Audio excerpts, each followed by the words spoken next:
My name is Raquelle Lenoir. I use she, her pronouns. I would describe myself as just like a really engaging, loving, and passionate person. I love most people. I easily trust, but once the trust is broken, then I easily detach. You can kind of find me in community kind of everywhere, but mainly I work at the Aliveness Project as a health educator. So you'll find me there Monday through Friday doing my little thing. I also go and do outreach with them. So sometimes you'll see me at different locations in community doing harm reduction, also providing like HRT supplies and things of that nature. And then if you're a night owl, you can catch me on some of the stages in the community, like the Saloon, the 90s, and sometimes even at some breweries, performing as Makiva, which is my drag persona. Makiva is kind of my alter ego. She's a little bit more daring than I am. I like the fact that she can kind of embody anything and anyone, and I love that people just love her. What I love most about myself is that I found myself through community. And so I am a recovering addict. I used meth for about 10 years. I have been blessed to have 10 years sober. And through that sober community, I was able to kind of blossom. I didn't think that my transition was even something that was going to be a part of my story. It was something that had been a part of my story in the past, and just through sheer self-doubt and self-misconceptions, I decided to detransition back in 2009. And so transitioning wasn't really the goal when I went into treatment for my drug addiction, but because I felt so much love and so much care, I was able to kind of work through so many other things. And so when I got to like outpatient, I was able to kind of start working on some of the things that really truly made me happy, and I recognized my gender identity in that.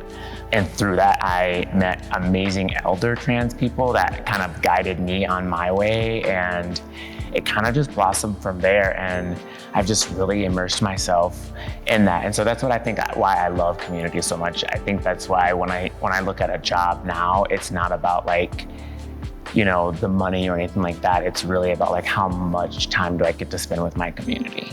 I think that engaging with community is challenging for some people. I found it to be best when I was doing something for me.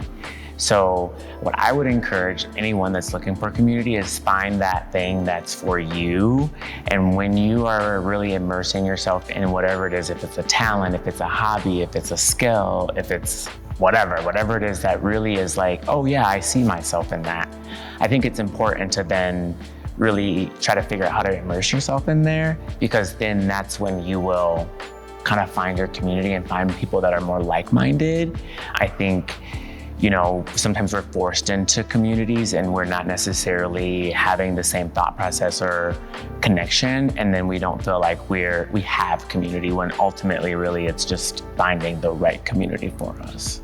Queer joy. I am a pageant queen, and I did my first national pageant last year. I ran for Miss Trans USA. And before running for that pageant, I'm not gonna say that I didn't have a great trans community here in Minnesota, but being able to connect with so many different trans people from across the nation, I got so excited. I actually came back from the pageant with no voice because I screamed so hard. And now to have that kind of community on Facebook, and the fact that we talk and we connect and we check in with each other, that brings me happiness, especially in the world that we're living in today, to know that like we're still out there working, we're still out there performing, we're still out there changing lives. A lot of us work in the fields that we are disparities of.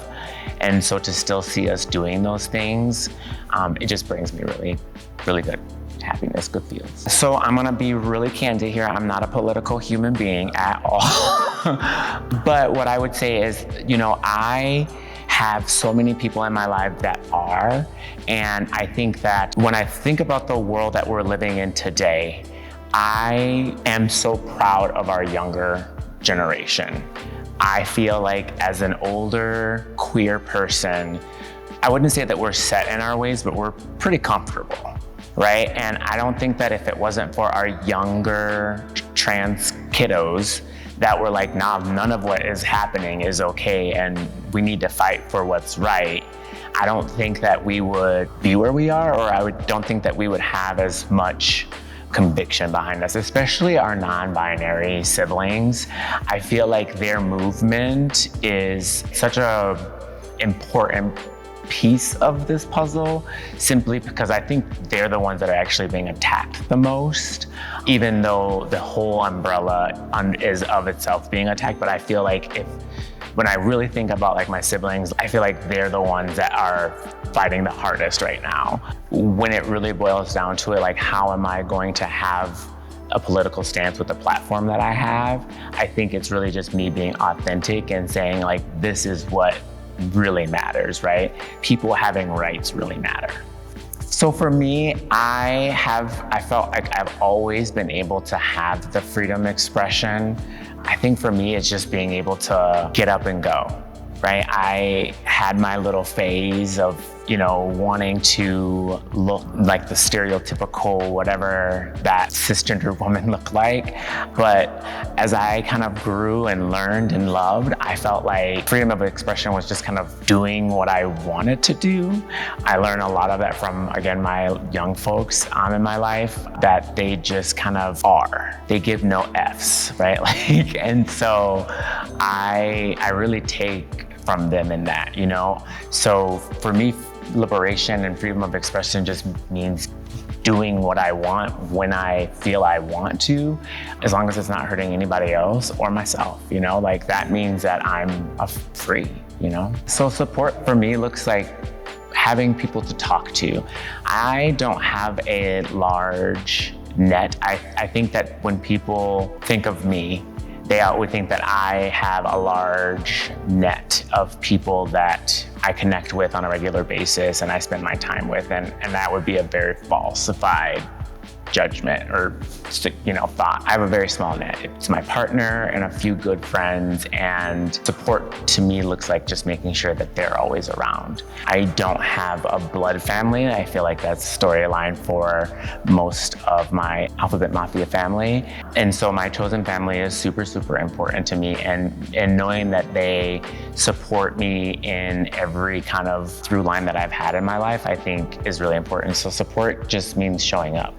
I kind of do a few different things. I am pretty artistic, I guess. I won't say like in the fact of like drawing, but one of the things that I love to do is play Sims. I don't know if anybody knows what that is, but I love to play Sims. I am very spatial, and I love to take empty spaces and like really create something, and that just gives me a lot of peace of mind. And so that my boyfriend and I have a house that we're renting, I've been able to kind of bring a lot of that to life. And so really just waking up every morning and watering my plants that are in my sunroom and seeing my boyfriend out playing in his garden, like all those things really ground me, and they really bring me peace of mind, And I think, again, too, just being a Black trans woman, I never expected that would be a storyline, of just saying like those are things that, that grounds me, knowing that like I have stability and someone that like truly cares for me and wants me to succeed every day and is in my life with no expectations, I think is very grounding. I would say that the statistic has changed, but I don't think it has. I do believe that it's still about 35 years old. That is the kind of age that we're seeing most Black trans women make it to.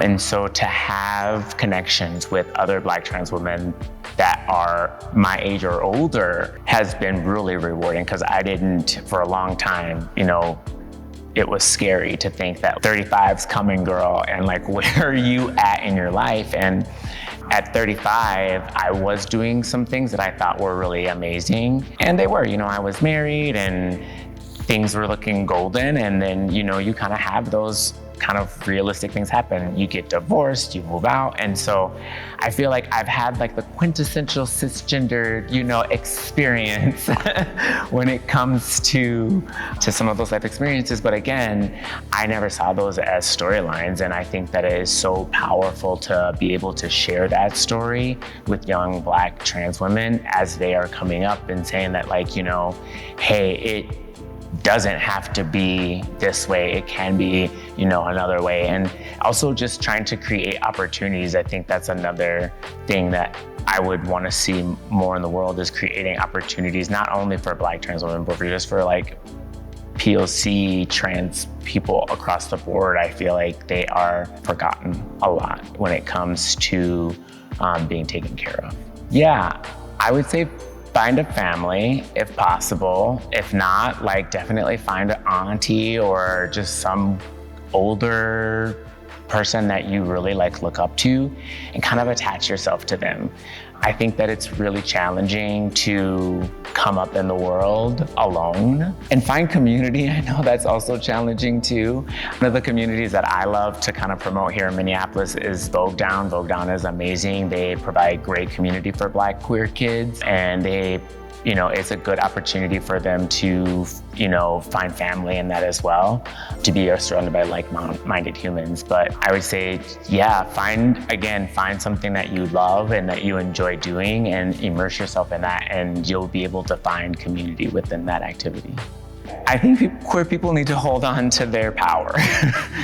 We have a lot of power. I, again, am not a historian and I'm not a political person, but I do pay attention, and I feel like, yes, there have been movements for just about every marginalized kind of identity in America.